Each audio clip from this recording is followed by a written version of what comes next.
In one of my occasional explorations of the little-known world of free print-and-play games, today we talk about 8-Bit Invaders, a game inspired by Space Invaders and the glorious video games from back then.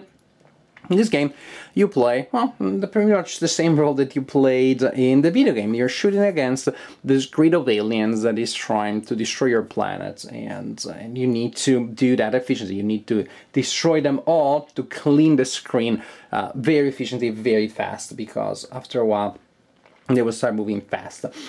It's a free print-and-play game. You can go on Board Game Geek, print the files, and make your own copy. All you need is to print 35 cards for the aliens, 3 cards for your shields, a deck of 7 cards for the countdown deck, a small deck of bonus cards, special abilities cards, and then a play mat. But really, this play mat, if you don't want to do it, all that a playmat really is necessary for is to keep track of the movement of the aliens. So any numerical track that you have from any game that you draw on a piece of scrap paper would do. And, you know, organizing the decks, which is something the player aid does, is not probably all that vital. But you know, you can make your own player aid or print it from the basic design. It's a solitaire game, and let's see how it works. Now, you have the option at the beginning of each round to discard one of your shields and to draw bonus cards. Very good effects there, some mighty stuff. It's something you may want to consider, especially if you're completely desperate, but you don't have to. Whether you do that or not, the standard beginning of a round is when you roll your 6 dice. That's, of course, you have to provide. So you roll 6 dice, some effects may give you a 7th one, but the base number is 6. And then you assign them to the aliens. Now, as you can see, the aliens have this very evocative art. I like them very much. And they have icons under the main illustration. An equal followed by a number means that to destroy that alien, I need to put a number of dice there that will total that number. So I need a total of 3 in this case. When you have 2 numbers, you need to place dice there that match those numbers. So I need exactly a 1 and exactly a 5. Also, we have the symbol here, this other icon here, which is, as you can imagine, the pair. These 2 symbols mean that to destroy that alien, you need to put 2 dice with matching numbers on it. So you rolled your dice, and now it's time to assign them to the aliens. Since you are shooting from the bottom of the screen, you can only start by hitting one of the aliens at the bottom of a column. So suppose, for example, that I decide to shoot this alien here, and I'm not like changing the result that I rolled earlier at all. I'm not cheating at all, I swear. So I decide to play a pair of 5s there. Once I hit an alien by matching whatever icon, whatever requirement the alien has, I can keep going vertically or horizontally. But of course I cannot skip positions, and so I decide, for example, to keep going vertically, and I simply go there. I can also say go horizontally, and I do not have, when I'm going horizontally, to necessarily hit the bottom card, the bottom alien of a column. I can move on an horizontal row, and for example here, I need a total of 3, so I put a 1 and a 2 there, and I'm good. Once I have assigned my dice, I remove the dice and I remove the aliens. There are a couple of other things, that is, as you can see, thanks to horizontal firing, you may have like empty spaces in the vertical columns. In this case, when you're firing vertically, you're allowed to go through empty spaces. When you're moving horizontally, you aren't allowed to do so. So as you can see, pretty much each round, the placement of dice represents a burst of activity, a burst of firing into the grid of the aliens. It's very easy to hit something at the beginning, but as you reduce the number of aliens and you start forming scattered groups, then to hit a group with a single roll becomes much less efficient, much more problematic. The cards that you eliminated go in your dead aliens pile, and when you have a number of those cards which is equal to or higher than your countdown, you discard them in the official true point of no return discard pile, and you draw a bonus card as a result, as a reward for that. And some really neat effects here, some really neat effects. You can pause if you want and read the text to get a sense of what these special cards do.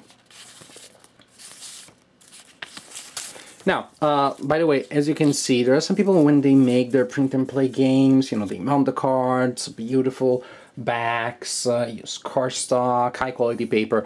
I have a very lazy, utilitarian approach to this. So I simply print the stuff, cut it into cards, and that's how I made my copy. It works perfectly well. The only cards that really would benefit from a back are these ones. I can see the next effect, but whatever, I ignore it, and if I find that to be a problem, I simply shuffle them and I get a random one.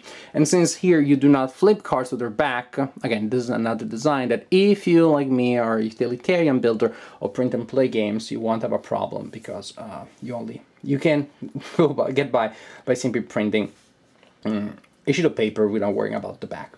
Now, we place our dice. Again, remember, they can go in strange directions, kind of like cut into the grid, which simulates, you know, the movement of the grid. And sometimes it did happen in the video game that you mysteriously managed to hit somebody that wasn't in the bottom row.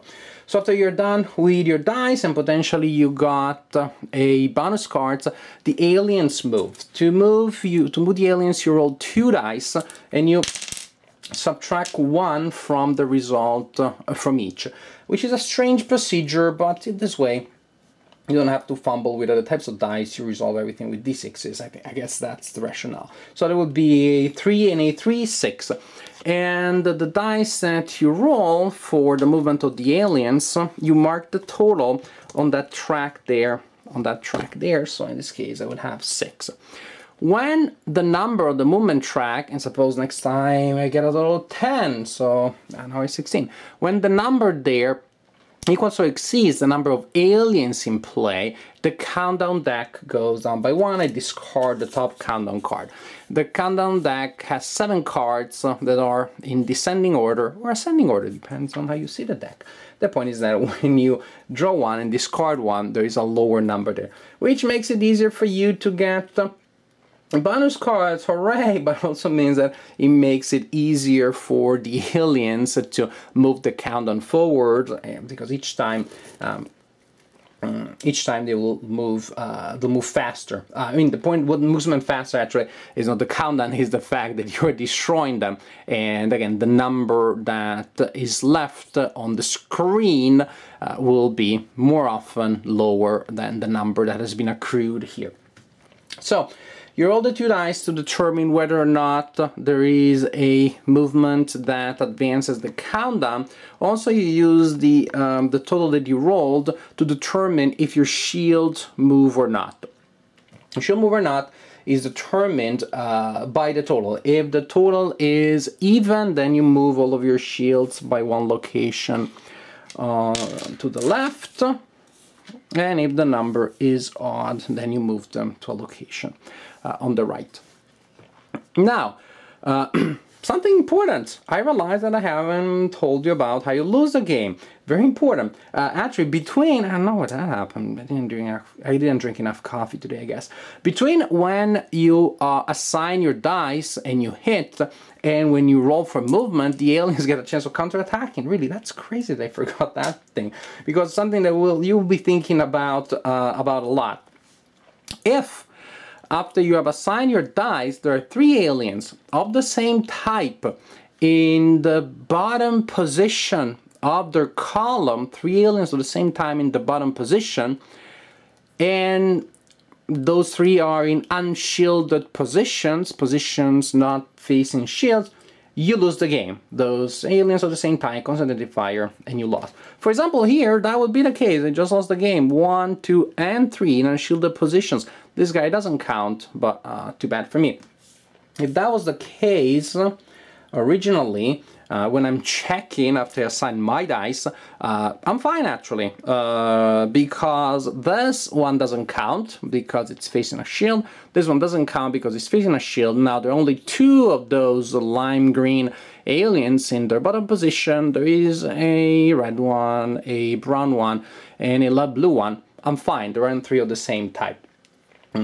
But see, if then the movement of the aliens have moved me here, then this turn I definitely need to remove one of those so that I do not have 3 of the same type in unshielded positions by the time the check comes, which is after I assigned my dice. Also something important, these guys here with the shape here, these are heavy bombers.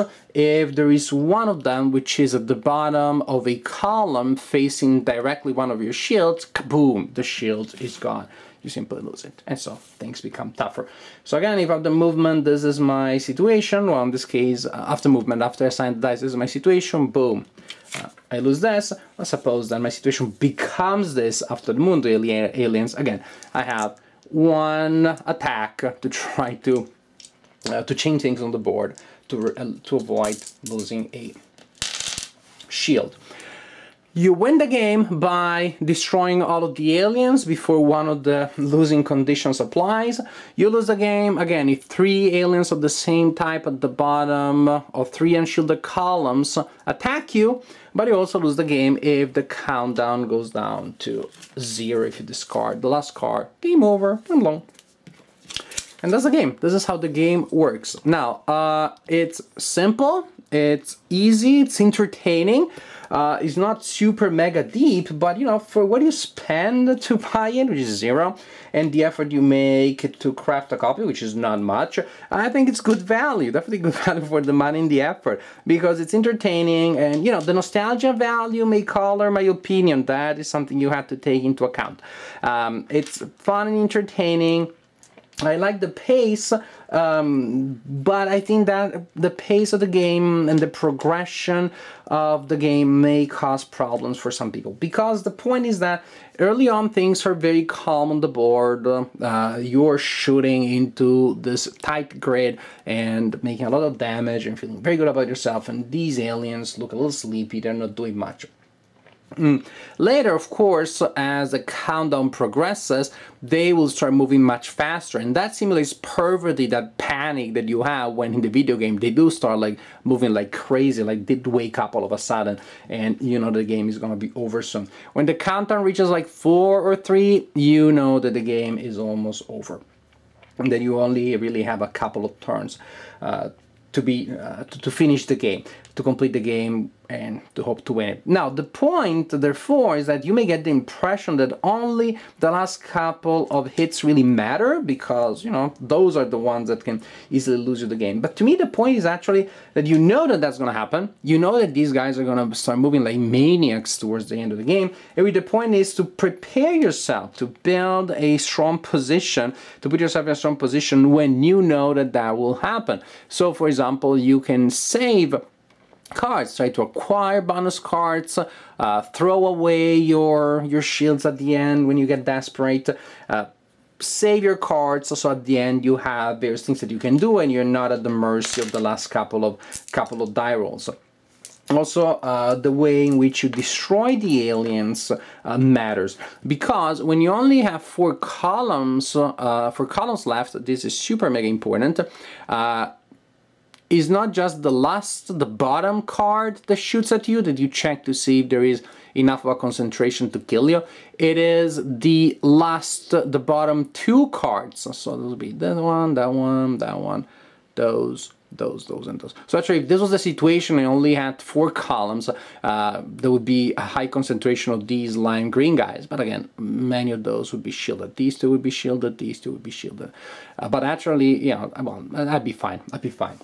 The same applies if you only have 3 columns left. If you have only 2 columns of aliens left, then the bottom 3 aliens of each column get to fire, get to be counted when you check to see if you lose the game or not.